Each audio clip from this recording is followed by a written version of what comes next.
Ambition died on August 3rd, 2015. A sudden death. I buried ambition in the forest, next to distress. They used to take walks together until ambition pushed the stress off the embankment. Now they put a bracelet around my father's ankle. The alarm rings when he gets too close to the door. His ambitious nature makes him walk to the door a lot. When the alarm rings, he gets distressed. He remembers that he wants to find my house. He thinks he can find my house. His fingerprints have long vanished from my house.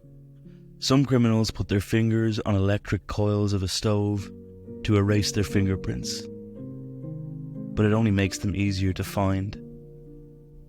They found my father in the middle of the road last month, still like a bulbless lamp, unable to recall its function, confused like the moon. At the zoo, a great bald eagle sits in a small cage because of a missing wing. Its remaining wing is grief. Above the eagle, a bird flying is the eagle's memory and its prey, the future. Hello, and welcome to Words That Burn, the podcast taking a closer look at poetry. This week's poem is OBIT, Ambition, by Victoria Chang, and it deals with one of life's most difficult questions. How do we grieve something that isn't physical death? That is to say, something that exists in the abstract. For example, here it is ambition, not just the poet's own, but someone else's, as we'll come to understand. This is a question not only in this poem, but indeed the entire collection that it's taken from.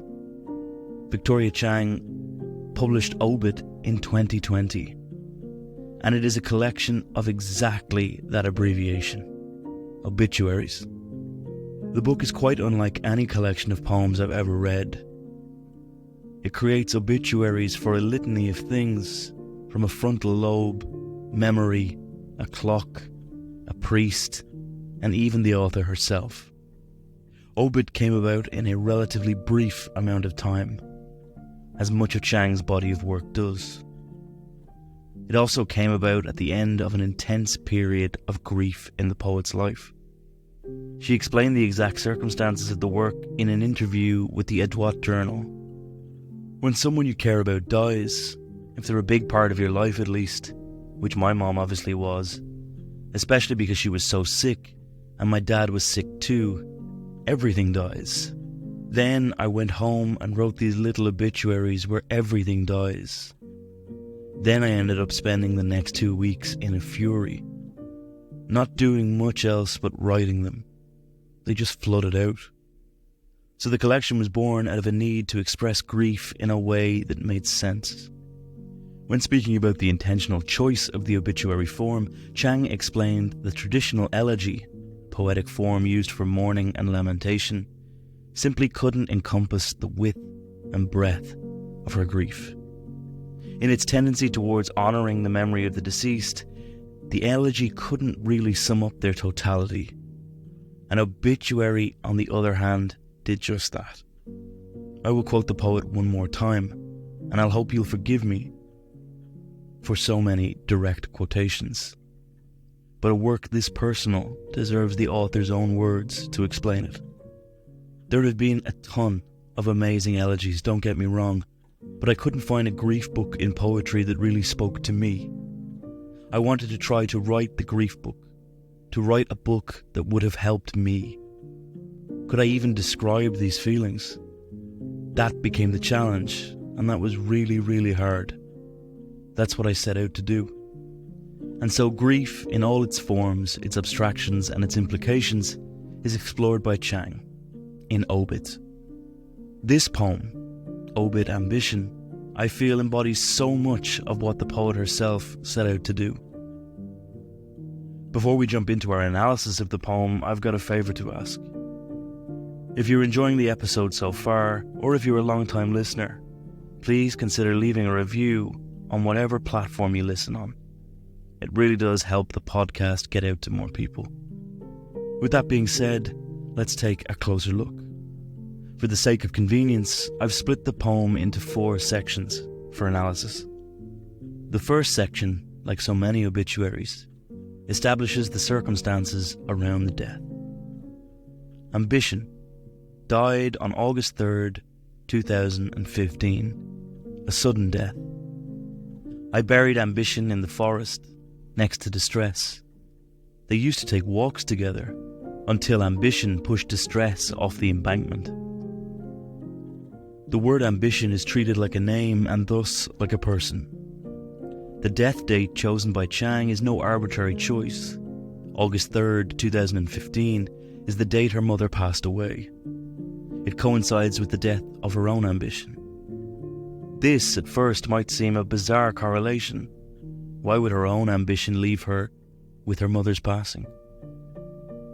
It is because her mother instilled ambition and a strong work ethic in Chang herself. Once again, she speaks about this in her interview with the Eliot Journal. My mission in life, my mother gave it to me, was always to be really successful at whatever I did. Work harder than everyone else, do the best you can, and just go, go, go. Mostly because it's a good thing to be ambitious. And so now, in the wake of her mother's death, the mission, as it were, has changed.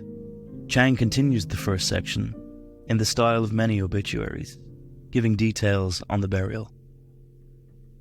We know that the poet herself has buried ambition, next to distress.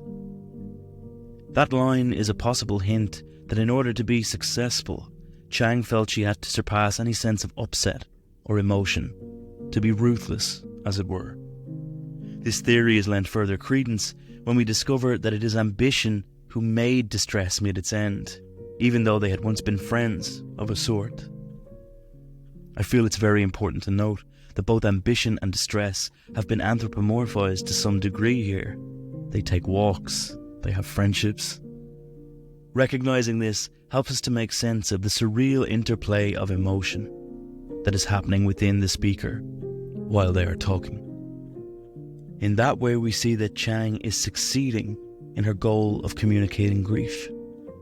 From there, the poem changes direction sharply, shifting from the speaker's inner world to a focus on other people in their life, in this case, their father. Now, they put a bracelet around my father's ankle. The alarm rings when he gets too close to the door. His ambitious nature makes him walk to the door a lot. When the alarm rings, he gets distressed. He remembers that he wants to find my house. He thinks he can find my house. His fingerprints have long vanished from my house. Here, another's living ambition is introduced. What's more, a living form of distress is also present. The imagery of medical equipment and confinement are shown to us. The bracelet around the ankle immediately conjures one of 2 images for the reader. 1, the morbid image of the morgue, or 2, the imprisonment of an ankle monitor. The next line makes it clear which one it is. The alarm rings when he gets too close to the door. We are not certain just yet of why he is confined. We do know that his ambition is alive and kicking, however, as he walks to the door a lot, each time hopeful that this time he will succeed. Unfortunately, upon each failure, he is left more and more distressed. From here, our speaker gives us some clue as to what is really going on. He remembers he wants to find my house. He thinks he can find my house. The drive and hubris of ambition are on display in equal force. We are then met with a sentence that shows us that his ambition is possibly dead too. His fingerprints have long vanished from my house. The speaker's father has not succeeded in his ambitions in some time. This entire section of the poem is intensely autobiographical for Chang. 6 years prior to the death of her mother, her father suffered a stroke and soon lapsed into dementia. With this key piece of information, the section makes complete sense. There is something incredibly tragic in Chang's depiction of futile ambition, a constant drive that can never be acted upon by her father. That sense of tragedy is only compounded by the next section, where the image of fingerprints is expanded upon to lead us onwards. Some criminals put their fingers on electric coils of the stove to erase their fingerprints, but it only makes them easier to find. They found my father in the middle of the road last month, still, like a bulbless lamp, unable to recall its function. Confused like the moon. The inclusion of criminals here is a masterstroke from Chang. Firstly, it naturally evolves the imagery of imprisonment from the previous section.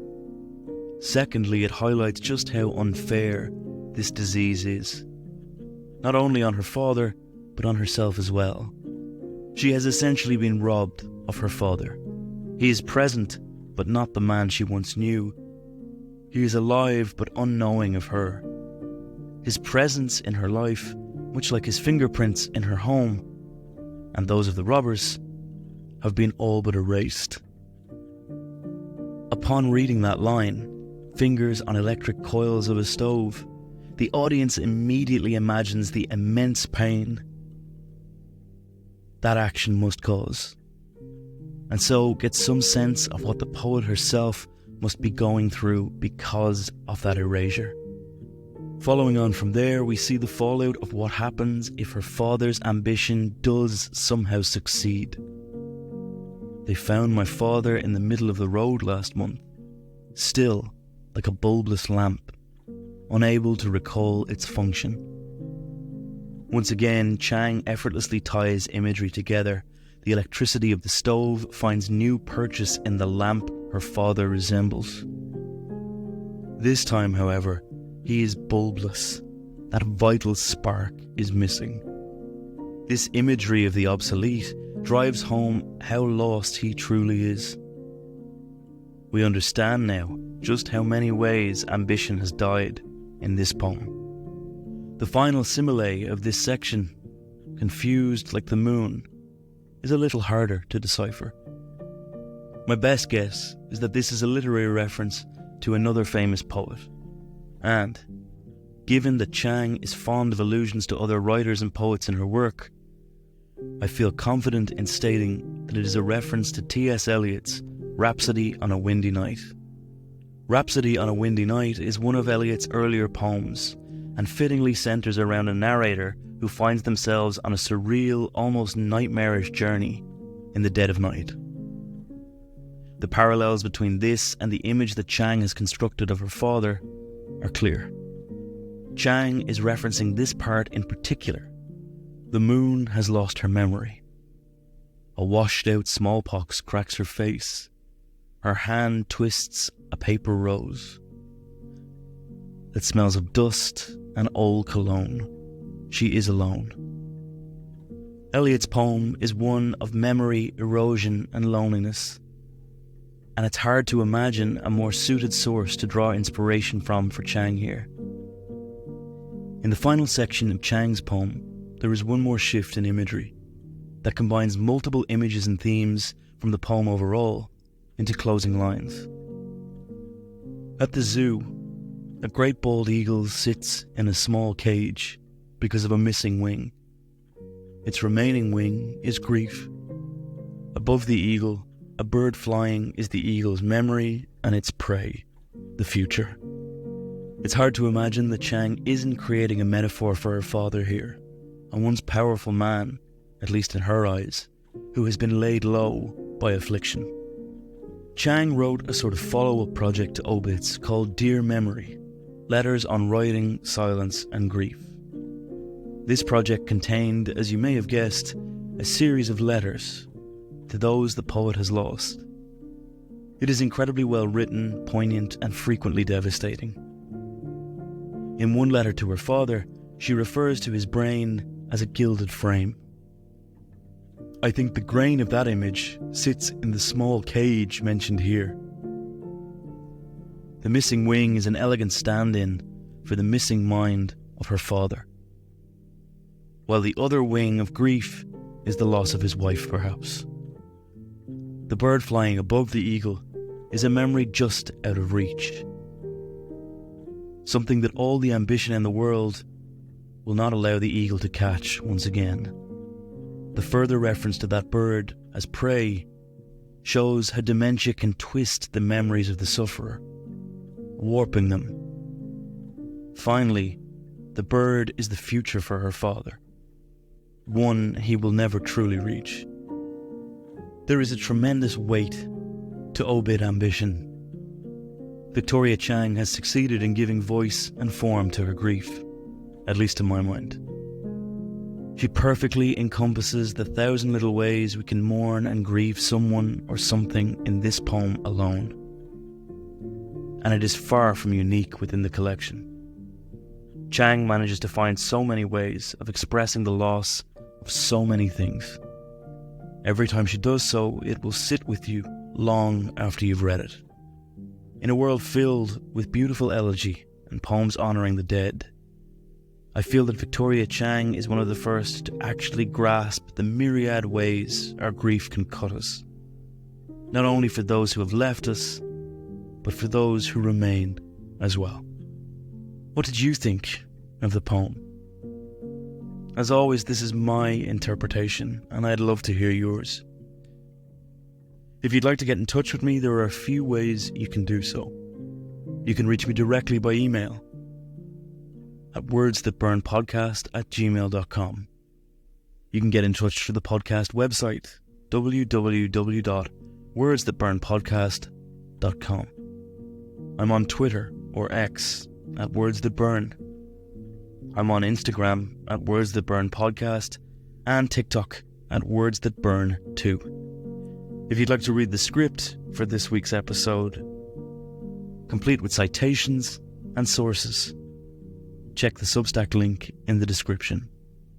If you enjoyed the episode or know someone who might, consider sending it to them directly or leaving me a review wherever you listen. Words That Burn is written and produced by me, Benjamin Colopy.